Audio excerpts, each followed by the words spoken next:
Salut à toutes et à tous, c'est Akioka en direct de la Akioka Mobile. Non, plus sérieusement, on est dans un petit format vlog, tranquille, hein, c'est un truc que je voulais lancer comme sur la chaîne, donc j'espère que ça vous plaira. Je voulais lancer du vlog en fait sur des films que j'ai été voir au cinéma ces derniers temps, et du coup là je sors tout simplement, tout juste à l'instant de la salle de cinéma. Je viens d'aller voir en fait le film Hobbs and Shaw, donc Fast and Furious Hobbs and Shaw, qui est sorti le 7 août. Bon, je voulais le voir un peu plus tôt, mais j'ai quelques petits soucis de santé, là ça va un peu mieux, donc c'est pour ça que je me suis permis d'y aller. J'en sors tout juste, puis j'ai pu y aller le matin, donc parce que j'avais un peu la flemme d'y aller le reste de la journée ou le soir. J'ai pu bénéficier du tarif, du tarif matin, 6,50 €, donc c'est plutôt cool. Je sais pas si ce film est sorti uniquement en 2D, mais en tous les cas, dans mon cinéma, où je suis actuellement, il n'y a que des séances en 2D, peu importe l'heure de la journée, voilà. Donc je ne saurais pas vous dire s'il existe en 3D, je pense peut-être, mais voilà, c'est un détail.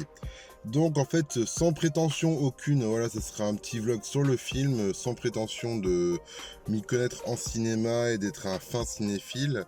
Je laisse ça aux gens qui aiment, qui sont plus doués que moi et voilà, ce sujet-là. Je voulais juste donner mon ressenti en fait sur le film, sur un peu la réalisation et voilà. Donc je pense que en fait, ce film aurait pu très bien se vendre sans porter le titre Fast and Furious en fait. Parce que, bah déjà quand tu vois l'affiche, voilà quoi, tu vois rien que Jason Statham et Dwayne Johnson, bon bah voilà, déjà c'est bon, t'as vendu le film quoi. Surtout qu'à des moments, je me suis demandé où était le Fast and Furious quoi. Il y a un petit moment dans le film où j'ai fait ah là ouais, il y a un petit truc là qui fait que c'est Fast and Furious, mais en fin de compte, ça dure quoi, 2-3 minutes dans le film. Voilà, pour moi, Fast and Furious, ça reste très connoté avec les courses de rue, les grosses bagnoles, le tuning, ou même sans parler de tuning de voitures classiques, mais voilà, bien énervé. Après, c'est clair que le côté qu'ils ont apporté avec le système de mission, c'est-à-dire de sauver le monde, de sauver, de détruire un terroriste qui vole une arme bactériologique ou une arme de destruction massive et tout, ça a apporté un petit plus à la série qui était pas négligeable parce que c'était pour faire 10 films avec le même truc du genre pendant 10 films on va se courir après avec des grosses bagnoles tuning. Voilà, ça aurait été chiant. Et ça a porté un petit vent frais à la série malgré que ça l'ait légèrement, et c'est pas méchant ce que je veux dire, dénaturé. Et c'était pas si mal en fait, c'était pas si mal vu, c'était un bon twist à faire pour éviter de tomber dans la monotonie de faire 10 films sur la même chose de mecs qui se courent après avec des bagnoles tuning, des néons et compagnie. Voilà, voilà. Bon, mis à part ça, voilà, le film aurait pu très bien se vendre sans mettre Fast and Furious. Hobbs and Shaw, ça aurait été très bien aussi. Bon, fallait les relier ensemble parce que voilà, c'est comme ça. Donc j'espère par contre que ce sera pas des films de la série principale. Ça restera des films, on va dire, des spin-offs, quoi, là, qui seront tout simplement des films de côté. En fait, ils sont tout simplement des films qui ne feront pas partie de la série principale, quoi. Mis à part ça, le casting, il est quand même béton, quoi. Il est quand même béton. Jason Statham, Dwayne Johnson, Idris Elba, je sais pas que c'est Vanessa Kirby, voilà, c'est bien ça. Il y a aussi, pour ceux qui aiment le catch, il y a Roman Reigns, pardon, excusez-moi. Donc j'ai eu ma grosse période de catch aussi pendant un temps, donc voilà, Roman Reigns, quand tu le vois à l'écran, voilà quoi. Bon, tu le vois pas beaucoup à l'écran, mais tu sais que c'est lui quoi, tu le vois, ah voilà quoi. Je vais pas trop t'en dire sur le film, mais franchement, il apparaît à un moment, tu fais ouais, c'est cohérent, mais de ouf quoi en vrai. Puis c'était presque évident, même, j'ai envie de dire. Donc voilà, t'as qui d'autre encore, t'as Ryan Reynolds. Lui, il le fout de partout en ce moment. Et je suis pas dégoûté, tu vois. Ils l'ont mis dans Détective Pikachu pour faire la voix et pour donner un peu une attitude un peu fun à Pikachu. J'ai kiffé. Et en plus, tu le vois à la fin du film parce que voilà, en fin de compte, tu sais que le Pikachu, en fin de compte, c'est désolé pour le spoil, les gars, mais Je vais pas vous spoiler Fast and Furious Hobbs Show, par contre je vais vous spoiler Pokémon, puis vite fait Détective Pikachu, parce que je suppose que tout le monde l'a vu. Voilà, si vous l'avez pas vu, bah tant pis. Hein. En gros, tu sais qu'en fait c'est le père du mec, du héros principal, et en fait qu'il était transformé, il a été, son esprit était mis dans le Pikachu pour le sauver, et à la fin, bah, le Pikachu est dissocié de l'esprit du père du gars, et en fin de compte, tu sais que le père du gars c'est Ryan Reynolds. Et c'est, voilà, ils le mettent partout, mais je kiffe. Dans Deadpool, je le kiffe. Dans Detective Pikachu, je le kiffe. Et là, il a un rôle qui lui... Bon, il a un rôle un peu de con-con, quoi, comme on lui connaît. Mais ça lui va très bien. Et autant ce mec-là peut jouer des mercenaires complètement barjots. Il peut jouer un Pokémon ou il peut jouer son propre rôle, tu vois. Son propre rôle de... Ouais, je pense qu'il s'est trouvé ces dernières années avec Deadpool, même un peu avant Deadpool. Et voilà, je trouve que ce mec-là, moi, j'en suis pas gavé, quoi. C'est pas comme Cadmerade que tu vois dans chaque film français.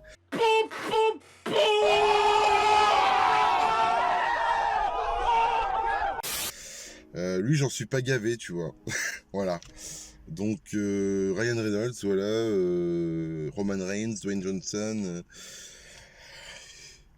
Enfin voilà, quoi, le casting, il est juste béton, quoi. Il est juste énervé, le casting, quoi. Voilà, rien que ça. Donc, qu'est-ce que tu veux dire de plus? Donc, oui, voilà, je cherchais ce que j'allais dire. Et oui, c'est vrai que bon, très très belle scène, il y a très très belle scène, très beau choix de réalisation, très beaux angles je sais pas comment on peut dire, de captation, c'est bien choisi enfin. Les angles de caméra sont bien choisis à des moments et tout, et même pas mal de moments. J'ai trouvé que certaines scènes d'action, surtout les scènes de combat, certaines des fois étaient un peu pas mal chorégraphiées, mais je trouvais ça un peu lent. Je trouvais ça un peu... Alors je sais pas si c'est moi qui n'étais pas réveillé, qui a encore le contre-coup de mon hospitalisation d'hier soir et qui a été un peu dans le sac. Mais à part ça... donc je vous rassure, hein, 3 fois rien, j'ai juste mangé un truc qui est pas passé, et puis bah, c'est m'a mis un peu l'estomac en vrac, voilà, rien de grave. En fait pas, donc j'ai juste été hospitalisé pour faire des examens, je suis sous médoc pour me soigner, et d'ici la fin de la semaine, ce sera bon, je pense que ce sera ok. Donc ouais, vous en faites pas pour moi. Le truc, c'est que voilà, j'ai trouvé des endroits, à des moments que c'était un peu lent, c'était un peu lourd, mais mis à part ces quelques moments-là, je dois avouer que c'est super bien réalisé, quoi. Enfin, rien à dire, c'est carré, c'est propre. Il y a des choix de plans qui sont juste magnifiques. Genre au début du film, bon, sans vous spoiler, voilà, on voit Hobbs et Shaw, qui sont chacun de leur côté, chacun dans leur petite vie respective. Et les choix de plans en fait qui sont mis qui sont faits pour les mettre en relief les deux personnages en même temps sont vraiment bien choisis. C'est bien foutu. J'aime beaucoup. Donc voilà. Des fois aussi j'ai trouvé que la FX à des moments sur des endroits bien précis était faisait un peu fake, faisait pas réaliste en fait. Ça faisait vraiment la FX des années 2000, tu vois, des débuts des années 2000, 2002, 2003 par là. Mais avec un gros lissage HD, même voire Full HD, voire Full HD+, tu vois. Mais qui faisait fake. Mais après, ça se voyait pas, tu vois, après, ça se voyait que c'était... Après, dès que tu changeais de plan, bah, tout simplement, tu voyais une FX qui était propre, quoi. Tu vois une FX qui était bien gérée et tout. C'est juste qu'à un moment, ils ont fait un zoom sur une ou deux scènes où il y avait de la FX et que ça se voyait à 10 km à la ronde qu'il y avait de la FX. Ça se voyait trop, en fait, tu vois. Donc j'ai trouvé ça un peu dommage. Mais bon, c'est pas ce que je retiendrai du film. Conclusion, je me suis quand même bien amusé, j'ai bien rigolé, il y a des petits moments aussi sympas, il y a des petits moments d'humour, hein, franchement cool, donc c'est sympa, j'ai bien kiffé. Au niveau action, t'es bien, quoi, niveau action, t'es vraiment bien. Rien à dire, c'est propre, c'est très divertissant. De toute façon, je pense pas qu'on va voir ce genre de film pour leur profondeur scénaristique, quoique le scénario quand même joue un peu, mais c'est pas voilà, c'est pas un film qui est là pour son scénario. C'est un film qui est d'abord là pour te divertir. Il faut toujours quand même que le scénario soit un peu cohérent, hein, voilà. Mais ça reste très bien, enfin très divertissant. Le scénario est plutôt correct. Après, je suis pas Je vous dis, je suis pas un professionnel du cinéma, donc voilà, je suis pas un expert. Ma voix n'est pas une voix d'évangile, attention. Mais voilà, j'ai trouvé ça juste très bien, très propre. Les 3 personnages principaux, enfin les 4, donc c'est-à-dire Brixton, je sais plus comment c'est son nom, Vanessa Kirby dans le film, et puis Hobbs and Shaw, enfin franchement, c'est chacun à sa place. Il y en a pas un qui vient écraser l'autre. C'est bien foutu. Tu te dis pas qu'ils ont mis Vanessa Kirby pour la mettre dans le film. Non, c'est vraiment qu'elle elle a un rôle, quoi. Elle a un rôle, elle sert à quelque chose. Pareil pour Dwayne Johnson, pareil pour John Statham, pareil pour Idris Elba, donc non, propre.